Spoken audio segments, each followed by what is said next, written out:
Je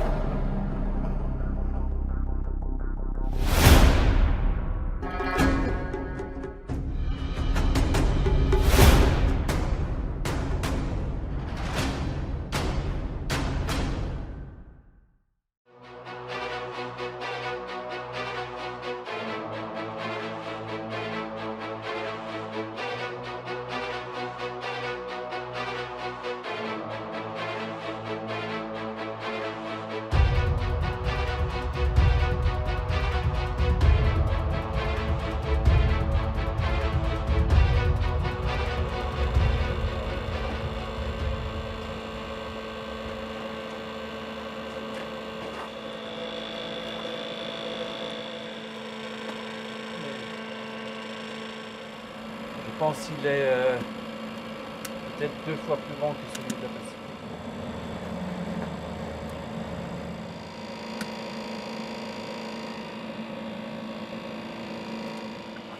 Ah, tu veux filmer le feu, Christian?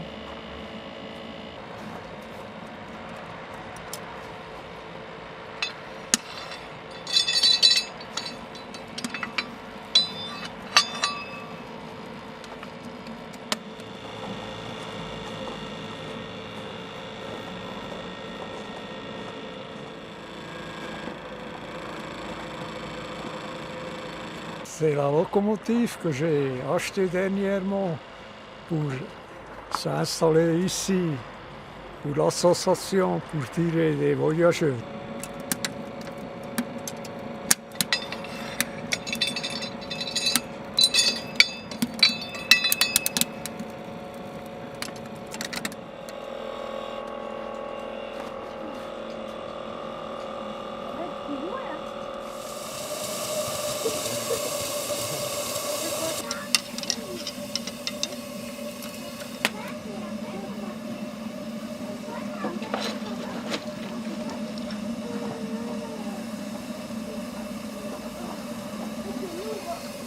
Bonjour, écoutez, on est content de vous accueillir au CFFT comme d'habitude, au Fresse Mini Train. Alors vous savez qu'à chaque fois on fait un petit point technique sur les locomotives à vapeur et leur histoire. Aujourd'hui on va parler des chaudières. Alors il faut savoir que les toutes premières chaudières, c'était en fait, messieurs, mesdames, ni plus ni moins que des cocottes minutes. On faisait du feu en dessous d'une grosse gamelle qui contenait de l'eau et puis ça faisait de la vapeur. Alors le souci c'est que ça produit quand même relativement peu de vapeur. Alors, dans les années 1870, un ingénieur français du nom de Marc Seguin a inventé, lui, la chaudière tubulaire. Alors, une chaudière tubulaire, qu'est-ce que c'est? Eh bien, c'est en fait une chaudière qui est traversée par des tubes. Et ces tubes, en fait, conduisent les gaz brûlants qui viennent du foyer à travers la chaudière de la locomotive à vapeur et ils sont accélérés par le tirage de la locomotive à vapeur. Alors les chaudières tubulaires, c'est vraiment l'invention qui a permis aux locomotives à vapeur de devenir puissantes et fonctionnelles. Pour comparer à votre cocotte minute ou un système de chaudière à cocotte minute, par rapport à une chaudière tubulaire, la chaudière tubulaire va consommer 7 fois plus de carburant, par contre elle va produire 12 fois plus de vapeur. Et c'est cette production très importante de vapeur qui va permettre qu'on utilise les locomotives à vapeur, alors au début dans les mines, et puis dans l'industrie, et puis partout. Voilà, parce qu'en fait, une locomotive à vapeur, c'est ni plus ni moins qu'une machine à vapeur d'industrie qui est montée sur un châssis.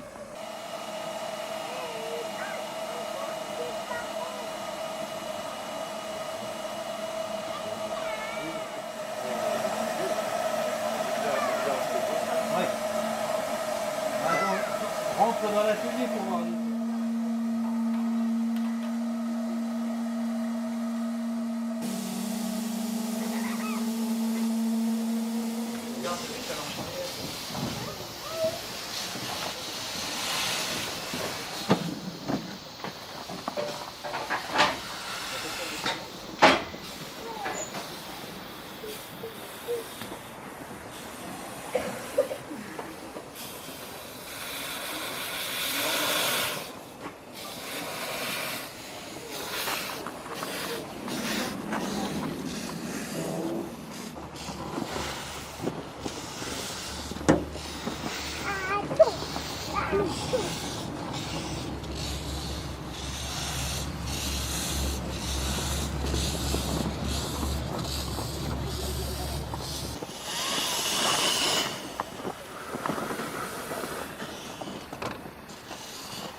Ah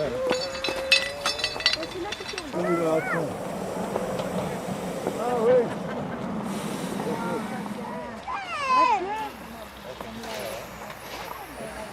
Sur-Moselle va partir. Montez en voiture. Allez, en voiture.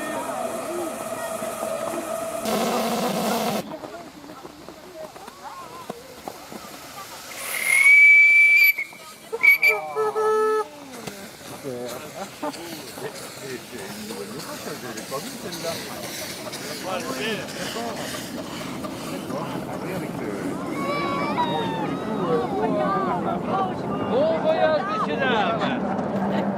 Salut Brigitte!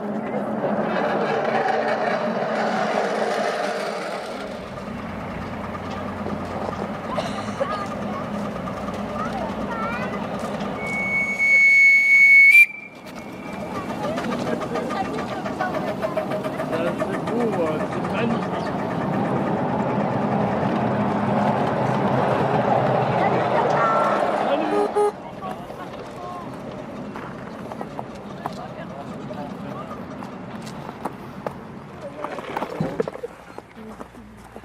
Là, on change de place. Et ça consomme beaucoup ce Moi, truc-là j'ai des vins. Camilla, on change de place. Avec ma tasse comme ça. C'est bien, on protège les yeux. Avec toute une idée, mais en plus, c'est dingue. C'est beau.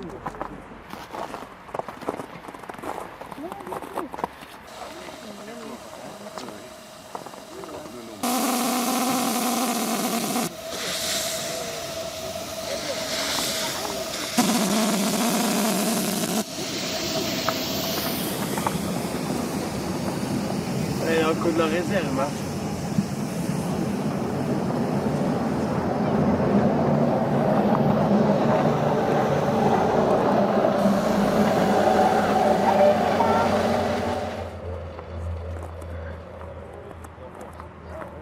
Mais t'as vu ce qui s'en va?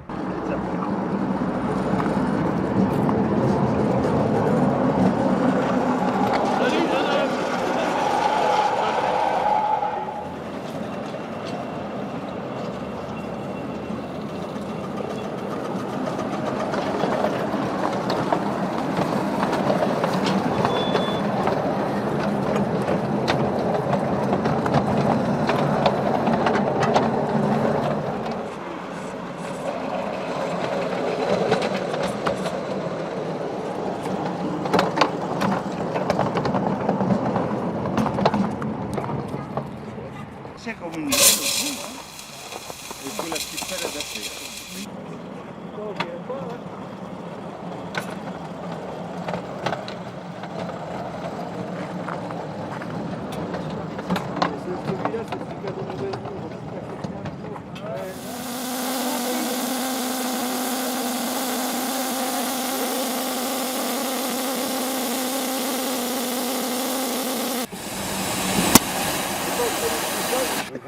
J'aime bien regarder, c'est rigolo, ouais.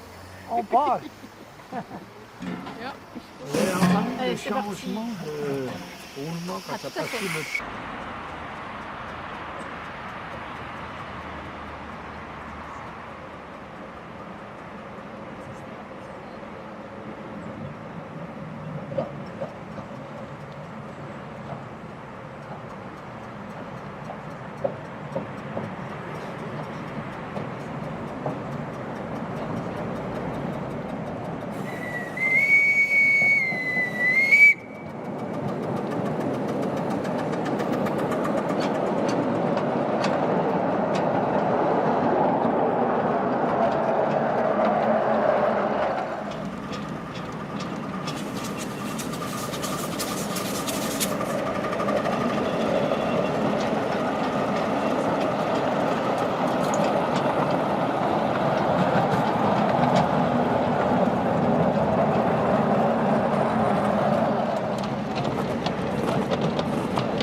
Bon voyage, messieurs dames. Salut Brigitte!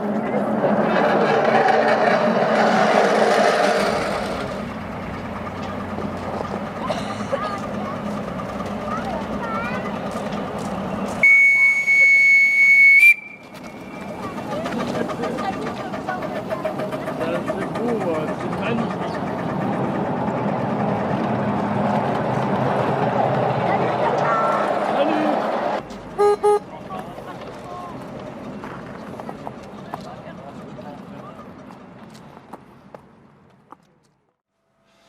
Bonjour, donc nous voilà de nouveau dans l'association, dans l'atelier. Alors vous dire un petit mot sur cette journée du 28 décembre. Initialement, on avait prévu une journée gratuite pour tous les enfants de Fraisse le jour de la Saint-Nicolas. Malheureusement, le jour de la Saint-Nicolas est tombé des trompes d'eau. Et donc, après consultation de la météo, on a vu que le samedi 28 décembre serait une belle journée ensoleillée mais froide. Alors, on a eu un petit peu de visiteurs. On espère en avoir encore dans le cours de l'après-midi. C'est vrai qu'il fait froid. En tout cas, c'est avec plaisir qu'on a déjà pu accueillir quelques passagers sur notre nouvelle locomotive, puisqu'un de nos membres, Urs Rusch, a fait l'acquisition d'une locomotive de chez Balzon. Donc il s'agit d'une 030 Waldenburg, fabriquée donc en Suisse par les établissements Balzon. C'est une locomotive à l'écartement 7 pouces 1 quart, c'est-à-dire voie de 184 mm. Son échelle, c'est échelle 1,4, donc c'est une locomotive au 1 quart, puisque la locomotive réelle roulait sur une voie de 75 cm. Alors la voie de 75 cm, ça n'existait pas en France, mais ça existait en Suisse. En France, généralement, on trouvait des écartements 60 cm, 1 mètre et puis voie normale. Et en Suisse, on avait 60 cm, 75 cm, 1 mètre et voie normale. Donc cette locomotive que Urs met à disposition pour l'association, c'est une 030 Waldenburg qui travaillait en Suisse sur toute une portion de voie à écartement de 75 cm. Ça faisait partie de ces petits chemins de fer régionaux qui desservaient des vallées un petit peu encaissées avec peu d'accès. Voilà, donc en tout cas, on a préparé du vin chaud, donc nos visiteurs vont voir quand même se réchauffer un petit peu. Et cette locomotive, elle nous donne tout à fait satisfaction. Et c'est un grand bonheur de voir un membre de l'association arriver avec une nouvelle locomotive, la mettre à disposition du public.